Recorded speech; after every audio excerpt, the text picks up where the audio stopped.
अवधूत चिंतन श्री गुरुदेव दत्त. श्री स्वामी समर्थ. माझ्या चॅनलमध्ये तुमच्या सगळ्यांचं मनापासून खूप खूप स्वागत, आभार.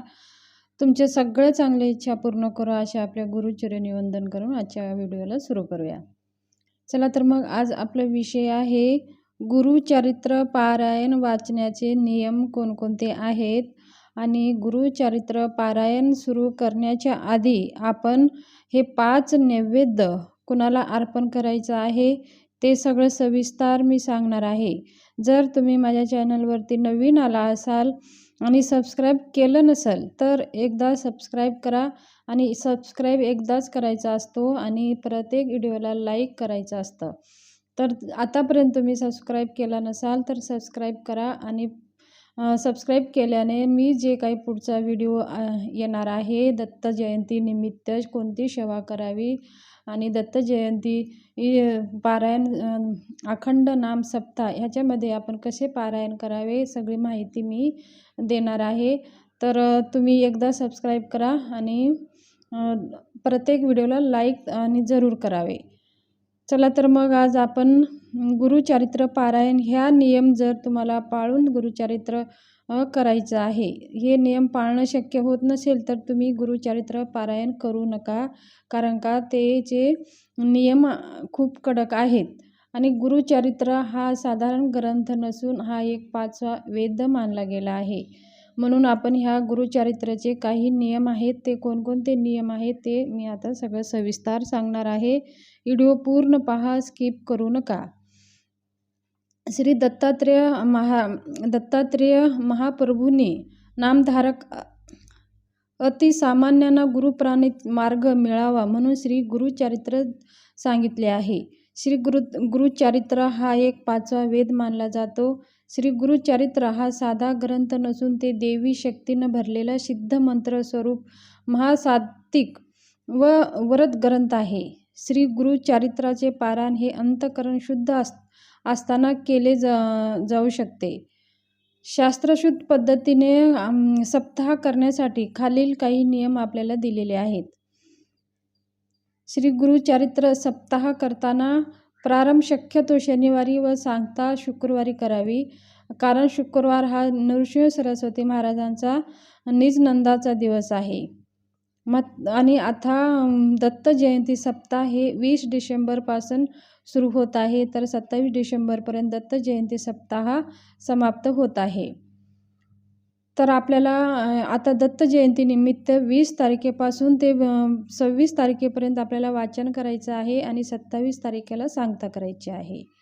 श्री गुरुचरित्र वाचण्यापूर्वी आदल्या दिवशी आपल्याला शुक्रवारी 1 गाय व 4 कुत्र्यांना नैवेद्य आपल्याला खाऊ घालायचं आहे. आणि ते गव्हाच्या पोळ्या करायच्या, गूळ टाकून गव्हाच्या पोळ्या करून 4 कुत्र्यांना आणि 1 गाईला हे खाऊ घालायचं आहे. असे 5 नैवेद्य आपल्याला बनवायचं आहे. दत्त जयंती सप्ताह असल्याने पारायण 20 डिसेंबर रोजी सुरू होणार आहे. म्हणून पोळी आपल्याला 19 डिसेंबरलाच मंगळवारी खाऊ घालायचं आहे. श्री गुरुचरित्र पारायण वाचण्याच्या कालावधीमध्ये अन्न घेऊ नये.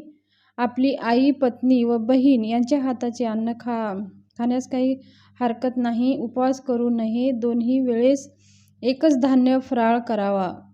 काही समस्या असल्यास स्वखर्चाने बाहेरचं खाण्यास काही हरकत नाही. श्री गुरुचरित्र पारायण वाचण्याच्या वेळेमध्ये पुरुषांनी दाढी वाढू नये. स्वतःच्या हाताने दाढी करावी. आणि तसेच या काळात चमड्याच्या ऐवजी नायलॉन किंवा रबरी चप्पल वापरावे. श्री गुरुचरित्र वाचनाच्या वेळेमध्ये ब्रह्मचर्य पालन करावे. श्री गुरुचरित्र वाचनाच्या वेळेमध्ये मृत अस्वच्छ असणाऱ्यांच्या घरी जाऊ नये.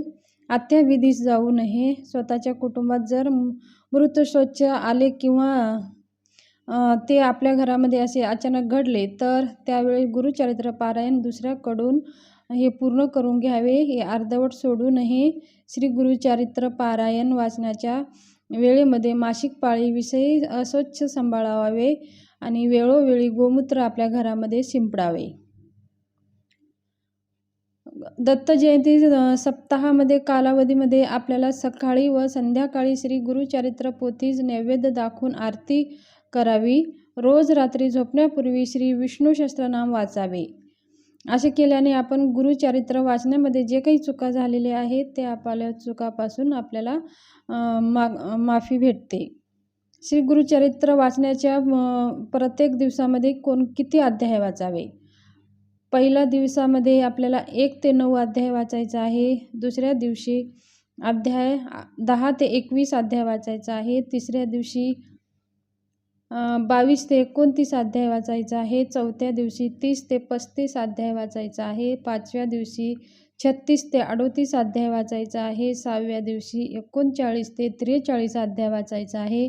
आणि शेवटच्या दिवशी 44 ते 53 अध्याय आपल्याला वाचायचे आहेत. हे परत 7 दिवसाचे 7 अध्याय वाचायचे आहेत. श्री गुरुचरित्र सप्ताहामध्ये 7 दिवसांचे एक पारायण या पद्धतीने करायचा असतो. परंतु 21 दिवसात 3 पारायण करता येतं आणि 39 दिवसामध्ये 7 पारायण करायची देखील पद्धत आहे. 7 दिवसाच्या साप्ताहिक आठवड्या दिवशी सांगता करावी. श्री गुरुचरित्र वाचनाच्या वेळेमध्ये कालावधीमध्ये आपण नित्यसेवेमध्ये खंड पडू देऊ नये. जो आपण स्वामींची नित्यसेवा करतो ते आपली चालूच ठेवायची आहे. शक्य असेल तर आपण भूमिशयन करावे किंवा काठवर झोपू नये. श्री गुरुचरित्र 3 दिवसाचे वाचू नये. एक दिवशीय पारायण फक्त दत्तधामावरच केले जातात राष्ट्रसेवेसाठी, आणि व्यक्तिगत पारायण फक्त 7 दिवसाचेच करावे. श्री गुरुचरित्राच्या वाचण्यापूर्वी गुरुचरित्र पारायणचे जे अनुभूतीपूर्वक साक्षात येते, ह्या ग्रंथाचे वैशिष्ट्य आहे. दुखितांना, वेगवेगळ्या प्रकारच्या शापितांना, असाध्य आजारांना झालेला त्रास आणि जारण मारण भानामती ग्रस्त असलेल्या, पितृदोष असणाऱ्या श्री गुरुचरित्र एकमेव साधन आहे. ह्या सगळ्या आजारापासून, ह्या समस्यापासून आपल्याला मुक्तता भेटते आणि ह्या गुरुचरित्राचा अनुभव आहे. हजारो लोकांना अनुभव आलेला आहे. म्हणून आपण गुरुचरित्र पारायण करताना ह्या सगळ्या नियम पाळूनच आपण पारायण करायचं आहे.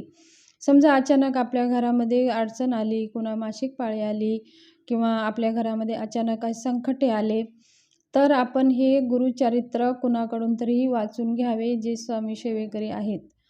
आणि जर मासिक पाळी आले, जेंट्स वाचत असेल तर कोणा आपल्या घरामध्ये बहिणी पत्नीला काही असं अडचण आली तर आपण त्यांच्या हाताचं अन्न वर्ज करावे आणि आपण स्वतःच बनवून खावं किंवा आपण स्वतःच्या पैशाने बाहेरचं आणून खावे, असे नियम पाळावे. आणि आपल्या घरामध्ये सगळं गोमूत्रासारखं शिंपडत राहावे, म्हणजे त्याचा दोष आपल्याला लागणार नाही. आणि आपण गुरुचरित्र पारायण करते वेळेस गादीवर झोपू नये, खाली झोपावे. कोणाला जास्त वाईट शब्द बोलू नये, कोणाची निंदा चुगली करू नये, कोणाची लबाडी बोलू नये, खोटं बोलू नये. ह्या सगळ्या गोष्टी आपल्याला पाळायच्या आहेत. गुरु साक्षात हे भगवान दत्त महाराज साक्षात ह्या सप्ताह काळामध्ये आपल्या पोथीच्या बाजूला येऊन बसतात, म्हणून त्यांच्यासाठी एक पाठ आवर्जून मांडावे.